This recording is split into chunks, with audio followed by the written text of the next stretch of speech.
एक साल में आप बदल जाओगे। एक साल में चेहरा बदल जाएगा, जीवन बदल जाएगा। हमारी बात मानो, 4 बजे उठ करके शौच स्नान करके यदि 20 मिनट व्यायाम करोगे रोज, तो आप देखोगे वरदान की तरह काम करेगा। एक साल में आप बदल जाओगे। एक साल में चेहरा बदल जाएगा, जीवन बदल जाएगा। हमारी बात मानो, 4 बजे उठ करके शौच स्नान करके यदि 20 मिनट व्यायाम करोगे रोज, तो आप देखोगे वरदान की तरह काम करेगा। एक साल में आप बदल जाओगे। एक साल में चेहरा बदल जाएगा, जीवन बदल जाएगा। हमारी बात मानो, 4 बजे उठ करके शौच स्नान करके यदि 20 मिनट व्यायाम करोगे रोज, तो आप देखोगे वरदान की तरह काम करेगा।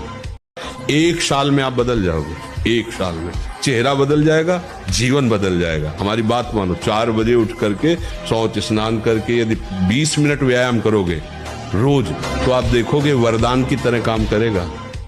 एक साल में